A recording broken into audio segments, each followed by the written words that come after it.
This show is sponsored by Onnit Labs. Go over to Onnit Labs and get stocked up on all the nootropics you need to help your body perform better. With awesome supplements like Alpha Brain, which is great for those of us that have concentration issues. I use it to help running my small business.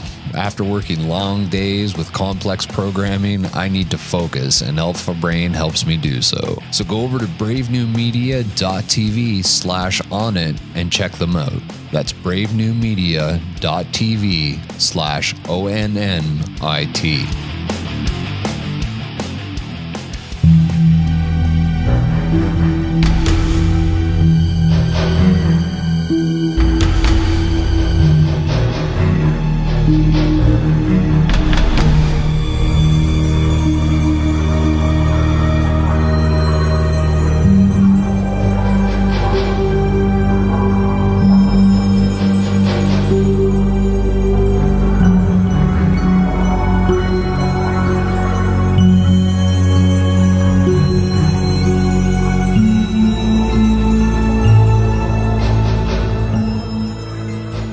Hey folks, Rob Davenport here from the Jungle Apocalypse podcast, and this is episode number 103. And with me, as always, Mike Sherwin. Hey folks. And Mike, we only got 14 days left until the official launch of Brave New Media TV. Yeah, looking forward to it. Yeah, we got some cool shows coming out.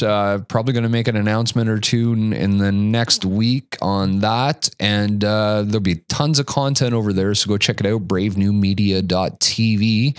And don't forget, you can sign up for the mailing list there, which just keeps you updated on everything. So let's just get into story number 10. Basically, what the first article is that, yeah, the record ice build up on Antarctica.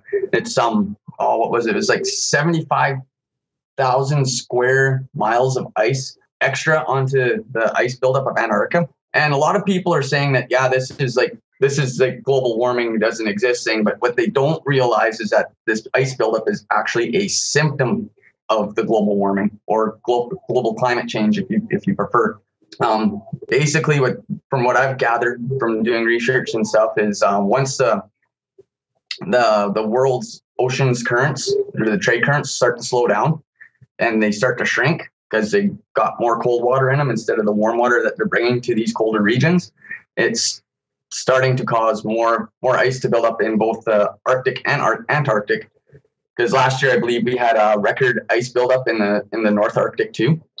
No, it's a kind of a misnomer. See, it gets reported like that by places like Fox News, that there's been this record buildup of ice, but it's not a record buildup of ice. It's a record buildup in the amount of ice between last year and this year. It doesn't mean that there's more ice than ever. It just means that there was a big buildup of ice in one season. And that happens. This isn't called, like we've said many times, this isn't global warming, it's global climate change. But yeah, no, that's a thing, Mike. You know, I don't know if you've seen it, but like all the usual suspects were all reporting that this was signifying that global warming was a fraud and everything was fine. And yeah, but like I said, you do a little bit of research into how the global currents and stuff work that actually regulates the temperature of the planet. That's not a good sign when we start getting more sea surface ice and the glaciers are still melting. Well, yeah, you know, like every place in North America is experiencing abnormal weather patterns right now. So you can't tell me that there's nothing going on, right? Like this is just another symptom to it. So, yep.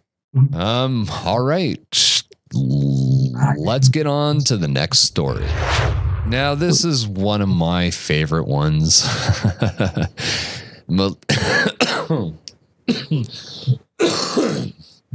Goddamn cold. I still haven't gotten rid of the chest part. I'm so glad I haven't got one yet this year. No, the one that's going around is pretty nasty, but all right, so this one's for all the moon landing hoaxers, guys that, you know, claim that the moon landing was a hoax and everything we see was just made up by NASA. And, you know, I at first bought into that because there was some things that I didn't understand that were going on in those pictures and video that you kind of were like, wow, well, maybe somebody is right. There was a hoax. And then the company, graphics card company, NVIDIA, actually went together and put this landing simulation together using what's known as voxel-based global illumination, which is a way of simulating light in real time, and a function that's coming out on their new graphics cards that are mainly used for video game playing. But it's interesting because they've taken the video and they've put it all together, and they've shown how like the various myths that were brought up by various researchers about lighting being in the wrong way, and these must have been stage lights and whatnot, have all been basically proven false by these videos.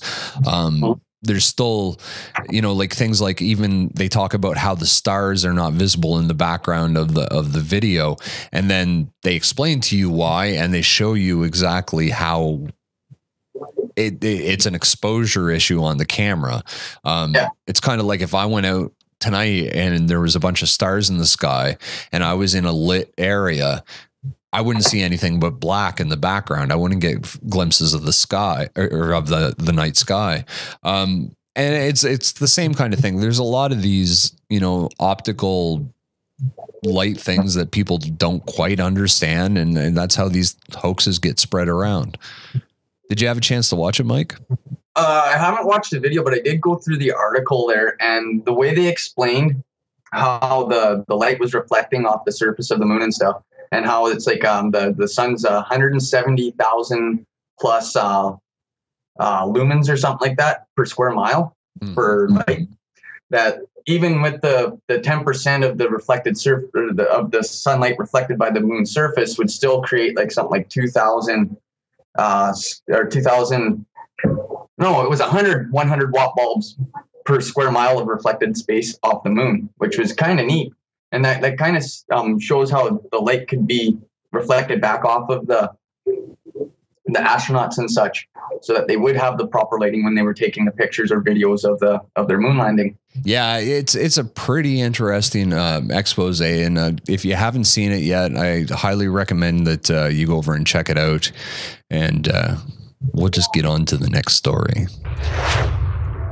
Yeah, Ebola lockdown. 92 bodies found in Sierra Leone. 3-day lockdown in Sierra Leone to combat the Ebola epidemic leads to the identification of dozens of new infections. Yeah, they found 92 bodies and at least 56 new infections have been discovered in Sierra Leone during their nationwide Ebola lockdown. Basically, why they put the country in the lockdown was to be able to have everybody in their homes or whatever, so that they could go through and do a health check on people, making sure that they're not infected with Ebola, and if they're showing signs or symptoms of Ebola, that they'll take them to the hospital and hopefully help them get better and avoid spreading the disease even more than it has been. Yeah, it's pretty crazy what's going on over there. This actually wasn't our next story until like 2 seconds before we started to talk about it. So this kind of did throw the order of the show out a bit. And we are going to talk a bit more about Ebola later on. But this is actually, when you compare it with the top story this week, this is a pretty frightening development. But I think we'll hold off and we'll talk about that stuff just after we get through this next story. Well, the good news out of that, out of this lockdown there, 56 people were tested positive for Ebola, 31 tested negative, and 36 were still waiting for their results. And that's out of 123 people. So the 31 testing negative is kind of a good thing. Yeah, that's a good symbol that, you know, it may not be as bad as what they think it's going to turn into. But I don't know, Mike. It's scary times. It is, especially seeing as well, that one's coming up in a bit yet. Yeah, we'll get into that when we get to that part of the. Okay. How it kind of ties in with this article here. All right, folks, let's get on to the next story. Go figure. Our friends to the south of us here have gone and given guns to the school police in the United States of America. Different than here in Canada. the states actually have armed police officers in their school to help stem drug dealing and gang violence. But because of the Pentagon's what's the name of that program? Well, the Pentagon program where they give unused or no longer needed surplus military gear to police forces across the United States. School district police forces have decided to take advantage of this offer. Los Angeles School, one of the largest school districts in the States, I believe it's their second largest, at 710 square miles with no more than 900,000 students, said they would get rid of their 3 grenade launchers, but they're going to keep their MRAP and their M16s that they got. Jesus. Yeah. Oh, but the thing is they want to paint the MRAP white with a Red Cross logo on it so people aren't afraid of it. I'm just kind of speechless here. What the hell is going on down there that they need that kind of equipment for his school? I know it's like I can kind of understand the MRAP because you can take the weapon mounts off it, load it up with medical gear and stuff, and use it as a kind of like an armored ambulance, and maybe as a way to get kids out of the way of a school shooting. But I don't think that's gonna, like, 1 or 2 of them is really gonna make a huge difference when 1 or 2 people are walking through a school with full auto guns. Maybe the M16s might be helpful there, but still, why do they need M16s in like schools, like elementary schools and stuff? Not just high schools, but elementary schools as well. It makes me shake my head. Let's just militarize everything. Well, that's basically what it's coming down to now. Like it seems like everything we're doing is leading us to more militarization. You know, you got the cops dressing up in black uniforms. We have them flying around in helicopters and armored vehicles. And I mean, we were supposed to have the separation between military and police, and that separation exists. But instead of, instead of keeping them apart, they've just basically turned the police into an army. Like, yeah. You know, I mean, we're somewhat lucky here on the national level. The RCMP hasn't been, I mean, it's paramilitary anyway, but it hasn't been too overtly in your face with these big armored vehicles. But I'm seeing a lot with the city police in a lot of areas: Edmonton, Calgary, Saskatoon, Regina. These places are starting to militarize their police department. It's a frightening development. Well, yeah, it's crazy. And then when, like, I know here when the city of Saskatoon got their Bearcat or whatever it is, they went to a parking lot here on the west side of the city where a large number of people and a large number of the poorest people in the city, including 2 of the poorest neighborhoods in Canada, are. They brought these vehicles in to show them off and a bunch of their other equipment at the same time. Another thing that they've been using quite a bit here in the city now, and they use it as a way to investigate traffic accidents, is drones. Drones? My city police has like 5 or 6 drones, and several officers specially trained to handle them. That's fucked up. Mm-hmm. I mean, I shouldn't say too much. I mean, Yellowknife, the RCMP managed to get their hands on one through some funding project. It cost $50,000, I think. And the day they started to do the tests and training on it, they crashed it and ruined it. Oh, man. So they blamed it on an equipment malfunction, and the manufacturer was like, there's no way that happened. That had to be an accident or whatever, and blamed it on them.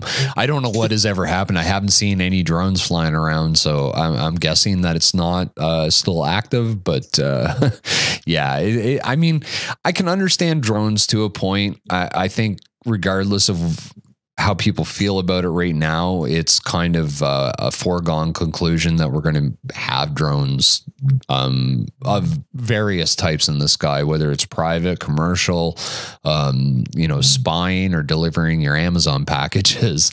Yeah, I was just going to say that Amazon just started a project where they're using drones in certain cities in the States there. Well, no, they said they were going to, but it turns out they don't even have the technology for it. But a month and a half ago, Google actually showed off one of these parcel drones in action on how it will work. It was a pretty cool way of doing things, I must say. They come along and then they it's like a little crane on the bottom, and it drops your package into your lawn and then flies away. It was beautiful. I don't see it actually working out so far. I think there's a lot of obstacles, but someday. There's a sub shop in the States, or maybe it's in Canada and Quebec or something like that. I can't remember exactly where, but they're using drones to deliver sandwiches to people. Jesus, that's crazy. Absolutely crazy. What a wonderful world we live in. But technology can be used for good or bad. Yeah, exactly. All right, folks, let's get on to the next story. Kenya's own Machu Picchu, the lost town of Getty, and in the 13th century, a town in Kenya flourished with advanced city planning, including sewage and water systems, and a prolific trade. But its inhabitants vanished without a trace. And it's just another example of these civilizations that have basically just been wiped off the map, and nobody seems to know what happened. And it all seems like they happen around the same kind of time frame too. You have little clusters of them. So you got to really wonder what kind of apocalyptic events we face throughout the years or whatever. Seeing as like both the Arabic and Swahili writers don't make any mention at all of the town, even though between the 13th and 17th century, it was a major trading hub, like major trading hub from all over the world. They found stuff all over in that place. Well, that's like I was watching the Untold History of America, or one of those ones where the guy goes around and examines all these weird historical conspiracies, basically. And there was one about them in the copper belt there, just outside of, I think it's just outside of Sudbury or something, where they were going around and showing the copper mines that they believe they were copper mines from very, very, very long time ago, over 1,000 years. Like the Phoenicians and stuff. I think I watched that one myself. Yeah, really good show. Interesting nonetheless, and brings up a lot of good questions. So it wouldn't surprise me, like this whole theory of advanced civilizations that have vanished without a trace doesn't surprise me in the least when you see stuff like this. I mean, maybe they weren't that complex. They had water and sewage, which, it is advanced for most civilizations, but in the most part, we're way ahead of that. But it was interesting to know that, these civilizations can vanish, and you never even know they were there until years later. I'm thinking of all the ones that they keep finding off the sea. They go down and they see these ancient cities buried underwater. So, well, hey, there's lots of them out there. They discovered some towns in the English Channel there between France and Britain that date back to something like 10,000, 15,000 years before, like little settlements that they found, like stone structures and stuff from. Yeah. See, there you go.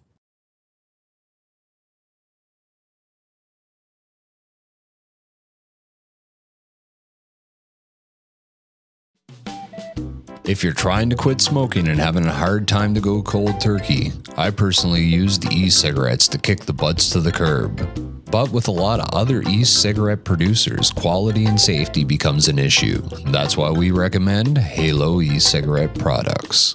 Featuring premium American-made e-cig juice and free shipping on orders over $75, you can be sure that the quality surpasses all other e-cigarette manufacturers. Check them out by going to bravenewmedia.tv/Halo. All right, folks, let's get on to the next story. Oh, yeah. Yeah, this one made me laugh. Fake New Jersey companies competed to supply foreign parts for nuclear attack subs and assault vehicles, feds say. About 5 years ago, a Clifton-based defense contracting company won a contract to supply parts or spare parts for the military's amphibious assault vehicles. And a second company at the same address called Tunaman LLC was created to supply parts for the Navy's nuclear attack sub. Well, what ended up happening, the guy who ran the company, a man by the name of Alper Kalik, 38 of Ankara, Turkey, got arrested Saturday because he got arrested on Saturday and charged with 2 counts of mail fraud and the alleged fraudulent contracts entered in 2 counts of mail fraud and 1 count of violating the Arms Export Control Act. Basically, why he got charged with that is because he was downloading plans and stuff for these parts outside of the U.S. without the proper credentials to do so. And it isn't just small or parts for just anything like Jeeps and things like that. The cargo planes, the B-52 bomber, and the F-15 fighter. Like, it was some pretty serious stuff. Yeah, so it just goes to show you how easy it is to steal defense secrets from the United States of America. Well, yeah, you got to wonder when stuff like that goes on. And I know this, there's been foreign companies, the Chinese are prime examples of trying to steal American technology from military installations and get it smuggled out and all kinds of crazy shit. And yet people are still convinced that the Illuminati runs everything. Mm-hmm. When like some guy who just wanted to make, he didn't even get paid a lot of money for this. He was awarded a $50,215 contract to produce these parts. What I'm thinking happened is some of those plans might have ended up in Iran there. Yeah, you never know, right? Well, yeah, and basically the fraud charges come because he was supposed to have a factory here in the States to build these parts, and where the smuggling the secrets thing comes in is he took an iPad that had a connection to the U.S. Defense Department, downloaded all the stuff onto there, and then gave them to his factory workers in Turkey. And it turned out that they couldn't even use the parts when they were finished being processed anyways. Every time I hear these stories, I'm always convinced that, like, there is no Illuminati. It's just a fucked up system. Yeah. There's too much corruption where it's like you can blame it on the imaginary boogeyman. Yeah, exactly. All right, folks, let's get on to the next story. Russian bombers intercepted near Canadian airspace. 2 Russian bombers were intercepted close to Canadian airspace hours after Ukrainian President Petro Poroshenko addressed Parliament, senior government sources told CTV News. 2 bombers, known as Bear bombers, came within 50 kilometers of Canada's coastline in the Beaufort Sea early morning hours Thursday.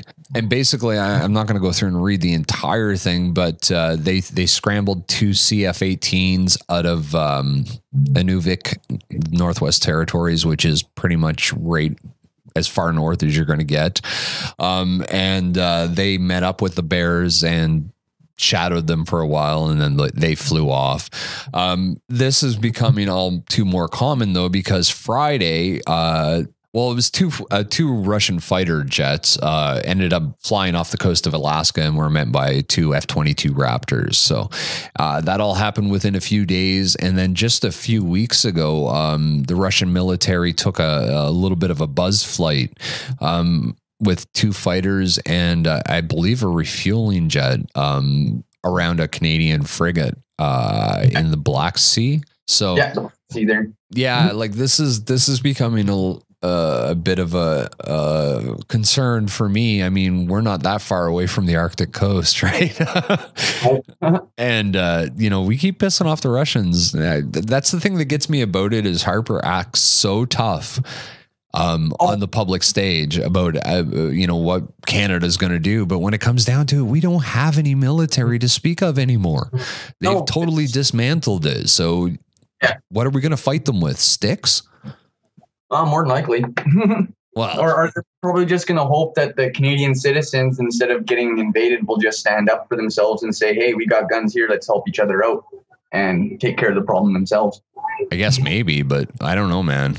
Occupation is never a pretty thing. No, it isn't. And the way Harper's been like bending over for people in the world lately to get these trade agreements that are not beneficial for us, I don't think he'd be very, very beneficial or keep to his promise of defending Canada. Yeah.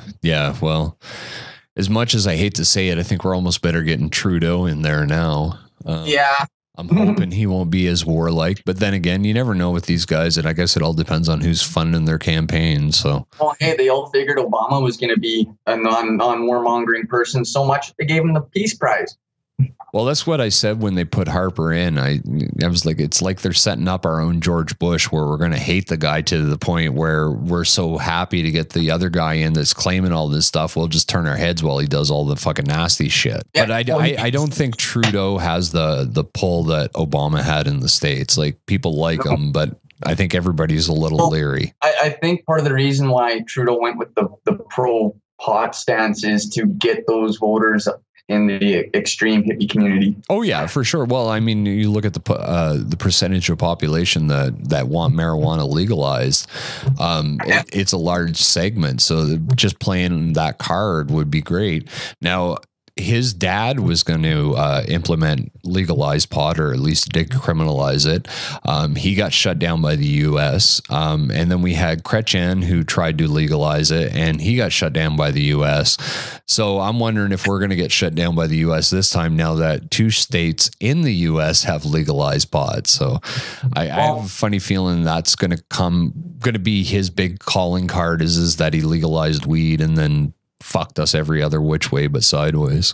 Well, yeah, that's what I'm thinking is going to happen too, because, well, his dad did enact the War Measures Act, which is probably the worst thing to ever have happened to Canada. It's still on the books. They just changed it now to the Emergency Measures Act, and it's still active. Once that was invoked, it could not be rescinded. A lot of people don't realize that one. Well, and it was also his dad that really sold us down the river to the international banks. After that, we've been hooped by payments of billions. In a country that's so rich with natural resources, we have a hell of a poverty problem going on. Mm-hmm. Well, like I said, my city has the 2 poorest neighborhoods in Canada. Yeah, and that would be Pleasant Hill and Riversdale. Well, let's get on to the next story. Yeah, Putin threatens to unplug the internet. Vladimir Putin ready to unplug internet as emergency measure against the unpredictable West. Basically, Vladimir Putin here is getting ready to unplug Russia from the rest of the World Wide Web in emergencies caused by the unpredictable West. Basically, what he's going to do is disconnect Russia from the rest of the World Wide Web in emergency situations so that pro-Western propaganda and stuff doesn't affect his country. Sounds like censorship. It pretty much is. It's basically the opposite. Well, not the opposite, but something similar as to what's going on over here with the whole net neutrality thing of the fast lane and the slow lane. But instead, he's just locking everybody in like China and then only being able to use Russian websites, not getting anything out. So in a way, it would block information coming from Russia and information going into Russia. We're going to do the same thing here. If Russia Today started getting out of hand and we were in the middle of a war, we'd shut down Russia Today in the drop of a hat. Yeah, same with Al Jazeera. I'm surprised we haven't really shut Al Jazeera down yet, but then they're not really in a war over there. We'll see. I don't know. Putin, 2 stories in a row here. And, well, I guess we'll just have to wait and see what happens with him. Let's get on to the next story.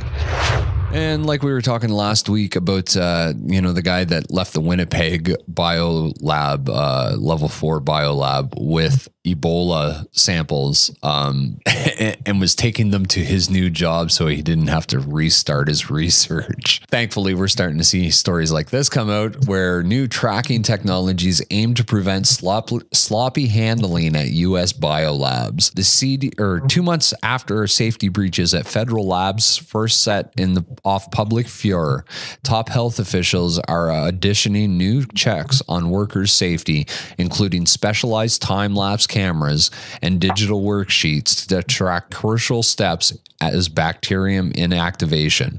The goal, to prevent further debacles with dangerous pathogens and protect employees from potentially lethal illnesses. Really interesting story here on, like over the last few years, we've had quite a few of these little mistakes at various biolabs. And these are like, some serious biolabs, level 4, where they work on the most deadly viruses known to mankind. And here we have Ebola going off in Africa. So anyway, folks, having lots of problems with software. That's twice we've crashed now. So let's just get on to the final story of the week. The mathematics of Ebola triggers stark warnings. Act now or regret it. The Ebola epidemic in Africa has continued to expand since I last wrote about it. This is the author speaking, of course. And as of a week ago, has accounted for more than 4,200 cases and 2,200 deaths in 5 countries: Guinea, Liberia, Nigeria, Senegal, and Sierra Leone. That is extraordinary. Since the virus has been discovered, no Ebola outbreak toll has risen above several hundred cases. And this is now truly an epidemic that the world has never seen before. In light of that, several articles were recently published that are very worth reading.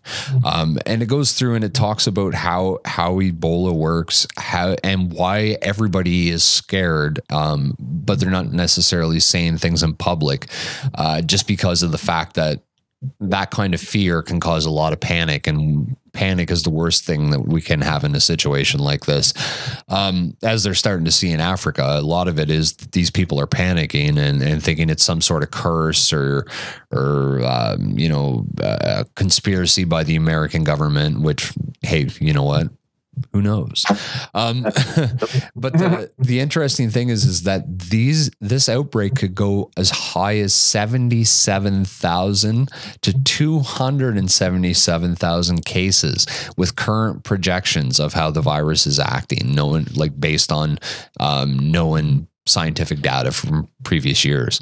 So here we have Ebola just ramping up out of control, and like we talked about last week, there's a lot of scientists going around under their breath saying, for God's sakes, we hope it doesn't go airborne. And well, with the way the genetics works in Ebola, it's almost like 2 separate viral cells from the same strain could have completely different DNA, which is, I think that's what I read anyways. It's mutating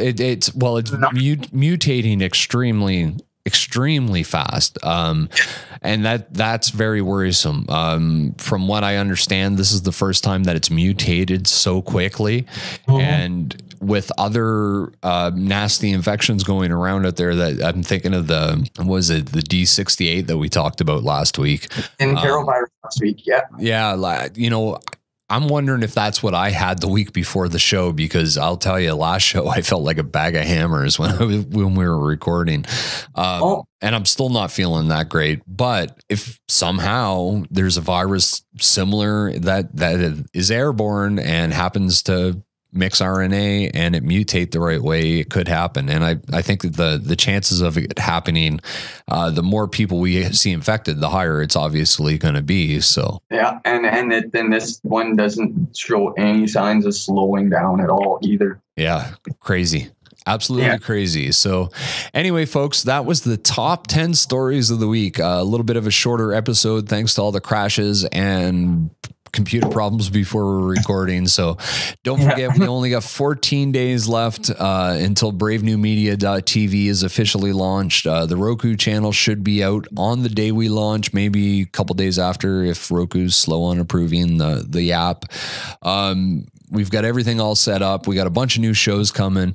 And don't forget, check out our sponsors. I'm going to be playing the commercials here just at the end. So thanks a lot. I'm Rob Davenport. I'm Mike Sherwin. We'll see you next week. See ya.